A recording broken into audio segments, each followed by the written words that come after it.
story begins in medieval times. The Maguires were the rulers and kings of Fermanagh. Europe was being ravaged by the 100 Years' War between England and France. The Maguire kings lived unperturbed in this remote corner of Gaelic Ulster. Even the changes which the Norman conquest brought to most of Ireland had passed Fermanagh by. In the early part of the 15th century, during the reign of King Thomas Maguire, Enniskillen Castle was built by his brother Hugh Maguire to guard one of the few passes into Gaelic Ulster. King Thomas Maguire ruled from the family seat at Lisnaskea, as his forefathers had done for well over 100 years. Kings were crowned with ceremony. It was a time of relative peace, although unruly subordinates were kept in their place when necessary. Poetry from those days speaks of the generosity of the king and the beauty of Fermanagh. The paradise of Ireland is Fermanagh, the peaceful, fruitful plain. The murmuring of her waters is heavenly music, golden flowers on her land.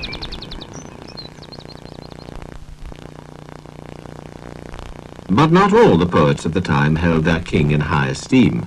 Epithets like stingy, grudging, stinking-gummed and half-blind were used by one poet to describe King Thomas Maguire, who was not, apparently, generous enough for the poet's liking.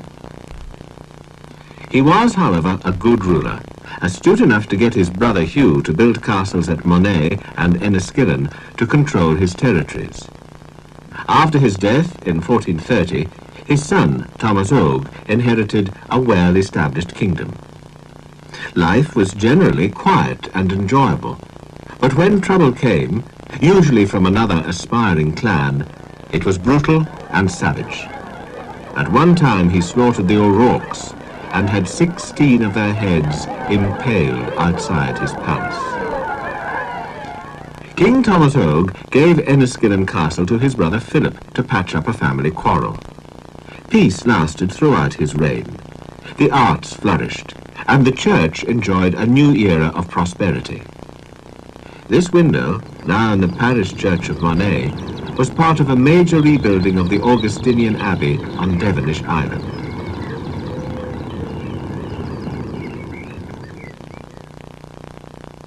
This was the work of a master mason named Matthew O'Dugan. The family church of Achallurcher was one of many restored about the time. It was given a fine French roof, as it was then described. It was an age of pilgrimages. The Maguires, with many Irish clergy and nobility, flocked to the shrines of Europe. Pilgrims from all over the countries of Europe passed through Fermanagh on their way to St. Patrick's Purgatory at Lough Derg. They were welcomed as guests at the many lakeside and island churches of Lough Erne. It was a time, too, for craftsmanship and scholarship. This fine chalice was one of many gifts presented by the Maguires to the church. The monastic libraries abounded with handwritten books of poetry, grammar, and law.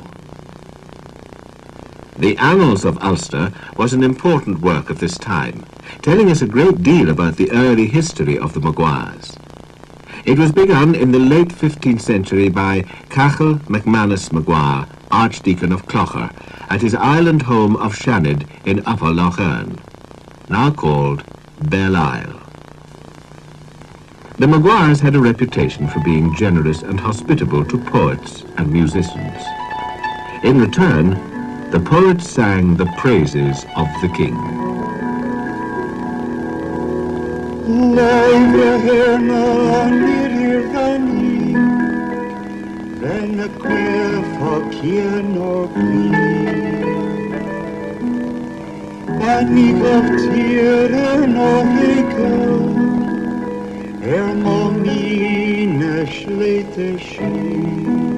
On the lovely hills of Maguire's homeland, the eye loves to rest. A long lake as a chapellet borders the land, and blue streams flow through it. Court life in Enniskillen Castle was both comfortable and convivial, much like medieval court life in London or Dublin. The ladies did fine needlework and looked after the herb garden. The menfolk went hunting with their dogs. In the evenings there was feasting, music and poetry. It was a fine life for the privileged, living in their castles and monasteries, but at the close of the 16th century it came to an abrupt end.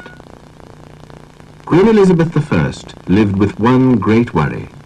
She was constantly afraid that King Philip of Spain would use Ireland as a base to launch an attack against England. To prevent this, she ruthlessly determined to conquer the whole country, including its remote north. Besides, the Gaelic-speaking Irish were barbarians who would clearly benefit from English laws, customs, and order. They are a race uncouth of customs, rejoicing in war, pillage, and music. They have no tables, but set their meat upon a bundle of grass, and use the same grass for napkins to wipe their hands. Predictably, the Ulster lords deeply resented this interference. In 1593, King Hugh Maguire of Fermanagh fought the English near the present town of Ballyshannon. He could not stomach any longer the humiliations inflicted by the English. The last straw came with the arrival of an English sheriff in Fermanagh, in spite of heavy bribes to stay away. He attacked the might of the well-equipped English forces. He was the first of the Ulster lords to rebel in an ugly, bloody war that was to last for 9 long years. As the dust on the battlefield finally settled at Ballyshannon, both sides claimed a victory. In the months that followed, the leaders realized that whoever held Enniskillen Castle held the key to ultimate control. In January 1594, the English made hasty preparations to attack the castle. It was a good time to act. The king, Hugh Maguire, was away, leaving behind only 35 soldiers for the castle's defense. The defenders watched anxiously. Cannon were dragged through the surrounding swamps and bushes. Musketeers dug in. 3 falcons were set up at close range. It was too late to get the women and children to safety. It was too late to save Maguire's great herd of cattle from being taken. On the 26th of January 1594, the castle came under siege and was continuously blasted by cannon. 4 days later, an already dire situation became hopeless for the Maguires. Fresh English troops appeared on the horizon. They were sent by the powerful governor of Connaught, Sir Richard Bingham, under the command of his brother, Captain George Bingham. 2 days later, they launched a final assault across the water. The soldiers quickly breached the castle walls and poured inside. The Maguire forces surrendered to Captain Dowdall. The English held Enniskillen Castle for 15 months, and all that time the Maguires were close by, plotting to retake it. Their moment came in the spring of 1595. English troops were sent to bring food supplies to the castle. Hugh Maguire made a surprise attack on them before dawn as they camped beside the Arny River. He routed them. The scene of this attack became known as the Ford of the Biscuit, because of all these provisions left on the battlefield by the English. The Enniskillen garrison, with no fresh supplies, were faced with starvation and had to surrender. Hugh Maguire was once more king of his castle. But his joy was to be short-lived. The war against England had now spread through the whole country, led by Hugh O'Neill, Earl of Tyrone. In the depths of a harsh winter in 1600, Hugh Maguire felt obliged to go to Munster with O'Neill to gather support. Then a tragic blow struck. Hugh Maguire was killed near Cork in the month of March. Hugh was succeeded by Cohonnet Maguire, and he was with O'Neill when the last great battle took place.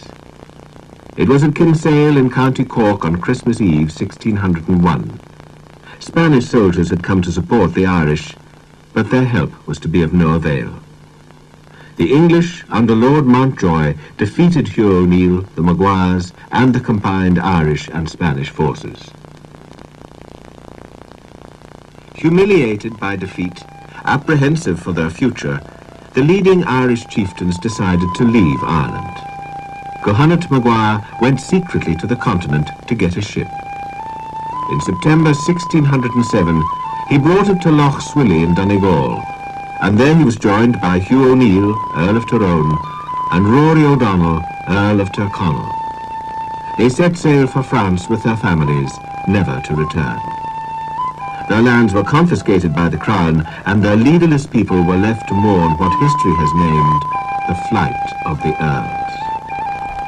The way was now clear for the subjection of the Irish, and for King James I to put into effect his plan of establishing loyal British subjects on Ulster soil.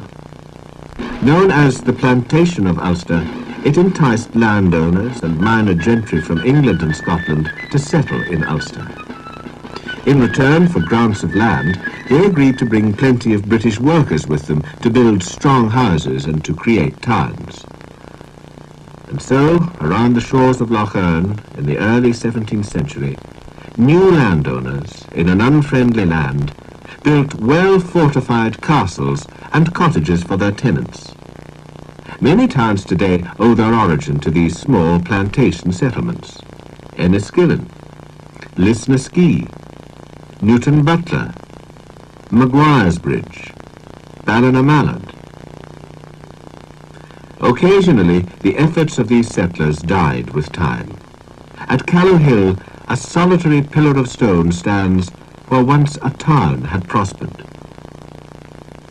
In this part of Ulster, Enniskillen was the most successful plantation town. Captain William Cole, the new constable of Enniskillen Castle, was its chief architect. First, Cole rebuilt the ruined castle and erected a house for his family just outside its walls. He then added to the outer defences of the castle the turreted building known today as the Watergate. The town began with all the obligated buildings. There was a small church where the cathedral now stands. An earlier courthouse on this site contained a jail. There was a simple market house where the present town hall is. Within 20 years, the population of Enniskillen had grown to around 180, just about half the size of New York in those days. It soon became a thriving market and island town, approached from the west by a fine wooden bridge, later replaced by stone. Merchants had to pay a toll here when bringing their produce to the Thursday market on the Diamond. Today, the Thursday market still takes place, little changed from the days of William Cole. In those days, too, one could adjourn for refreshments. There was even one old himself, where he and his wife Susan provided wine and home-produced spirits. Then suddenly, one October night in 1641, this peaceful life was shattered. Fires were lit on the Ulster hilltops as a signal for the disinherited Irish to rise in rebellion. They were led by Sir Phelim O'Neill, Conor Maguire, Baron of Enniskillen, and others. Spurred on with hopes of getting their land back, they fought for full civil and religious rights.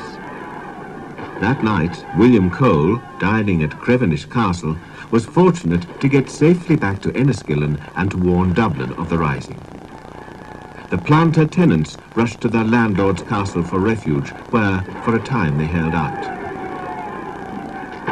Many were slaughtered without mercy, and many castles fell or were sacked. The rebellion fanned out into a war lasting 10 years, until Oliver Cromwell finally conquered the country and subdued the Catholic population. Peace slowly returned to the shores of Lough Erne. Economic prosperity, enjoyed by Catholics as well as Protestants, brought about surprisingly good relations between the two. But the Civil War, which broke out in 1689, dashed prospects of a full reconciliation. The Catholic king, recently deposed from the English throne, arrived in Ireland backed by the King of France and 5,000 French troops. He came to raise Irish Catholic support against the new Protestant ruler of England, William of Orange. Again, war was on the horizon and battle lines were drawn. Most of the country supported King James, but the Enniskilleners, like all Ulster settlers, came solidly behind the cause of King William. Fearing an attack on the town, they built a drawbridge at the east end, and overlooking it a large earthen fort, still to be seen at Fort Hill. But the actual battle took place some 20 miles from the town, near Crum Castle. The timely arrival of the Enniskillen soldiers helped the local garrison to defeat the Jacobite army. Battle successes continued for the Enniskillen troops. They culminated in the Battle of the Boyne, when King William and King James, each claiming the throne of 3 kingdoms, finally faced one another across the River Boyne. The Williamite commander Schomberg was killed, but his army was victorious. King James fled to France, and by the following year the Williamite victory was achieved. The Enniskillen soldiers later became the Royal Inniskilling Dragoons and the Royal Inniskilling Fusiliers. These regiments distinguished themselves in numerous foreign campaigns.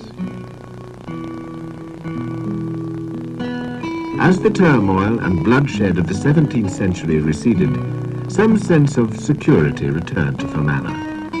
The 18th century brought unprecedented prosperity and the golden age of the Protestant ascendancy. Farming flourished, harvests and trade were good. The first Earl of Belmore became wealthy enough to build a country mansion at Castle Cool, incorporating the finest craftsmanship of the day. Tenant farmers and peasantry had to settle for less.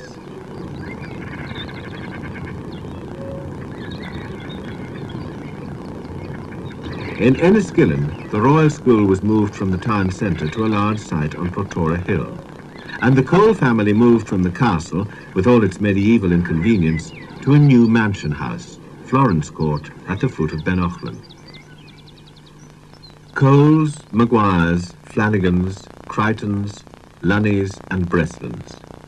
Time changes their fortunes. Some will be remembered in the early annals, or in verses of poetry written long ago. Others will be remembered in the music composed for them by the blind harper Carolyn, and in the buildings which have outlasted their days of greatness. Enniskillen Castle is not only a monument to Maguires and Coles, it is a reminder of a stormy past, a past which has shaped our present.